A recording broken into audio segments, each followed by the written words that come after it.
Hello everyone, welcome to our channel Gyan Kalyan. In the previous video, I have discussed about indicators and given a little introduction to acids and the types of acids. In this video, we shall continue with the properties of acids. So what do we mean by properties? Properties are characteristic of a particular substance or matter on the basis of which we classify different types of substances. I have earlier said that on the basis of the chemical properties of the substances or of the compounds formed, the compounds can be classified into three groups: acids, bases and salts. So, acids, bases and salts have different types of properties which make them different from each other. So, the first property of acids have a sour taste. We have studied this in the definition of acids, where we found the chemical substances which have a sour taste are acids. The second property is acids turn blue litmus to red.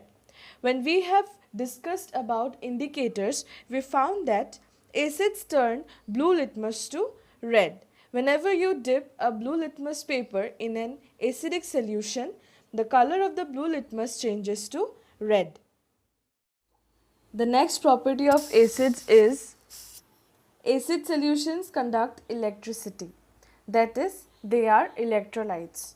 When an acid is dissolved in water, we get the acid solution. Acid solutions allow electric current to pass through them. The reason for the conduction of electricity by acid solutions, we will discuss about it later on. Let us move forward to the next property, that is, acids react with metals to form hydrogen gas. When an acid reacts with a metal, then a salt and hydrogen gas are formed. For example, when dilute sulfuric acid reacts with zinc metal, then zinc sulfate and hydrogen gas are formed. As you can see here in the example, zinc, which is a metal, reacts with sulfuric acid, which is dilute. They form zinc sulfate, which is a salt of the metal, zinc sulfate, and hydrogen gas is evolved. In this reaction, zinc metal displaces hydrogen from sulfuric acid, and this hydrogen is evolved as hydrogen gas. Most of the acids react with metals to form salts and evolve hydrogen gas. Dilute hydrochloric acid reacts with metals to form metal chlorides and hydrogen gas. In place of dilute sulfuric acid, if dilute hydrochloric acid is allowed to react with metals, then metal chlorides and hydrogen gas are formed. For example, when dilute hydrochloric acid reacts with zinc, then zinc chloride and hydrogen gas are formed. Okay? We are often told not to keep curd or other sour foodstuffs in metal vessels. Okay, sour foodstuffs such as vinegar, lemon juice or orange juice. We are told that we should not keep them in metal vessels made of copper or brass or any kind of metal. Why? Because curd contains acid in it, and that acid will react with the metal of the vessel and form poisonous metal compounds, which can cause food poisoning and damage our health. The next property, that is the fifth one, is acids react with metal carbonates and metal hydrogen carbonates to form carbon dioxide gas. In this particular reaction, we will find that carbon dioxide gas is evolved. In the previous property, where acids reacted with metals, we found that hydrogen gas was evolved. In this reaction, when acids react with metal carbonates or metal hydrogen carbonates, carbon dioxide gas is formed. When an acid reacts with a metal carbonate or metal hydrogen carbonate, then a salt, carbon dioxide and water are formed. Okay? For example, when dilute hydrochloric acid reacts with sodium carbonate, then sodium chloride, carbon dioxide and water are formed. In this example, you can see sodium carbonate is allowed to react with hydrogen chloride, that is hydrochloric acid. Sodium chloride, which is a salt, is formed along with carbon dioxide gas and water. In this reaction, I have made a major mistake. Please pardon me for that. The formula of sodium carbonate is Na2CO3. I am so sorry for this mistake. Please, I am repeating, the formula of sodium carbonate is Na2CO3. Please correct it. The carbon dioxide gas which is formed in this reaction, it is formed in the form of brisk effervescence. Okay, if you practically do this experiment or reaction, you perform this reaction by yourself, you will find the carbon dioxide gas is formed in the form of brisk effervescence, that is, the rapid escape of small bubbles of gas is seen from the liquid.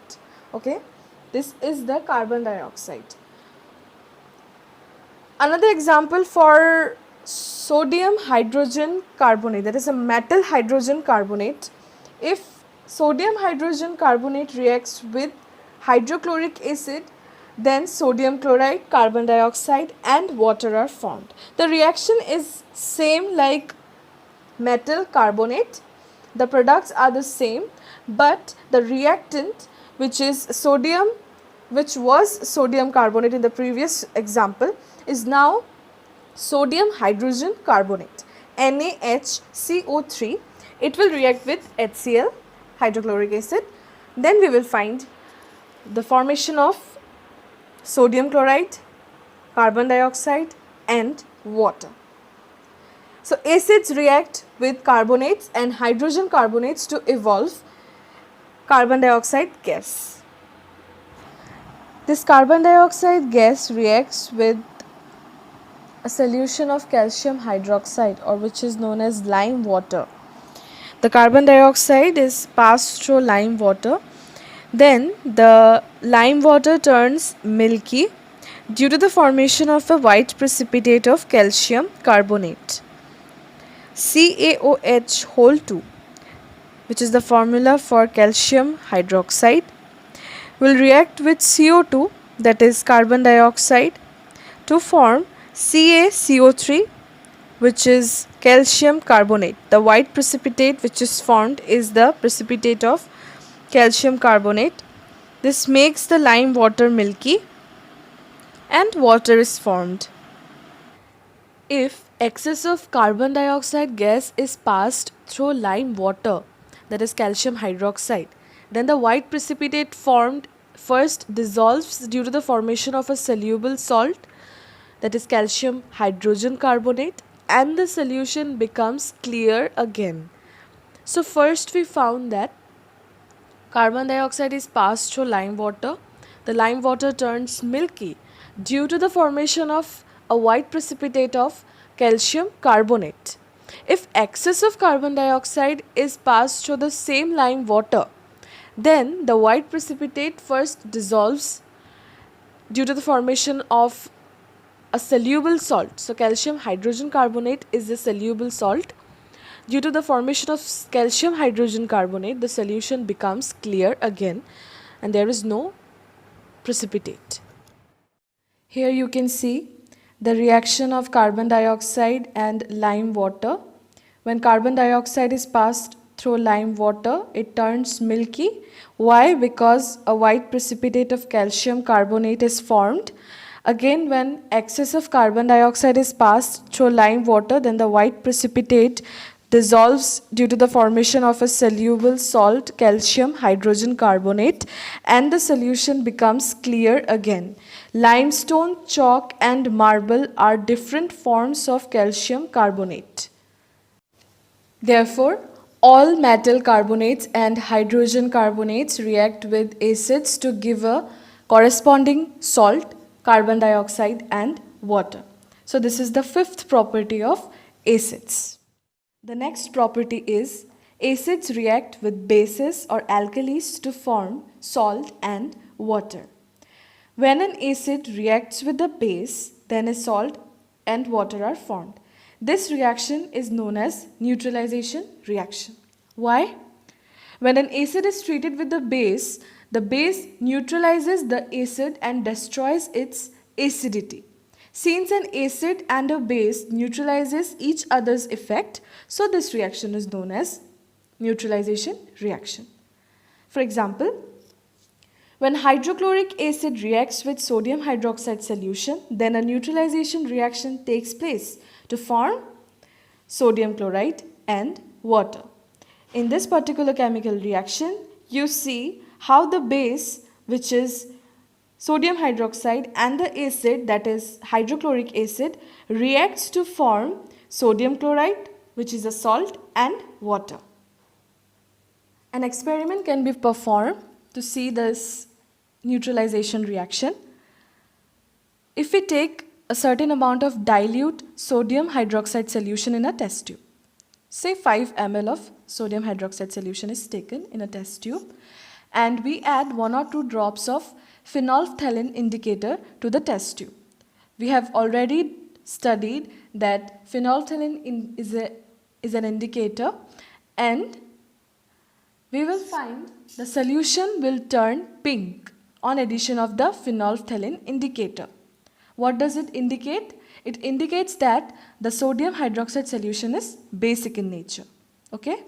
Next, you add certain amount of dilute hydrochloric acid to the same test tube which already contains sodium hydroxide solution, and you shake that test tube.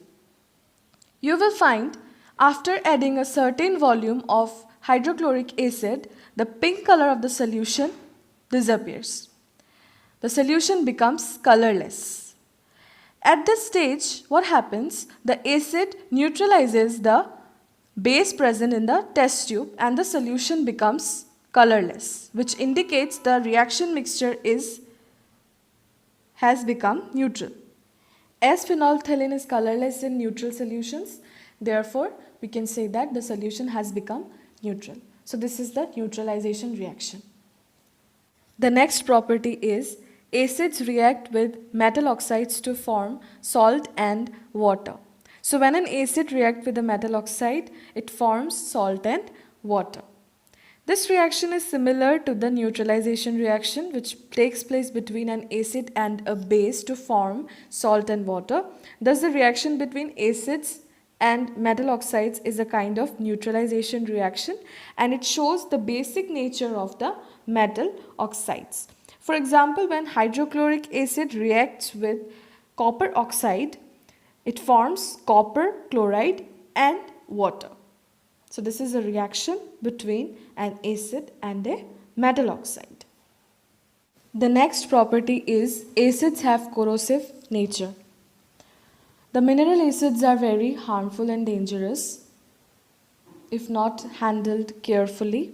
We have already discussed this while we were reading about the strong acids, which are the mineral acids such as sulfuric acid, hydrochloric acid, or nitric acid. The mineral acids cause severe burns on the skin and attack materials like cloth, wood, metal structures. So they are said to be corrosive.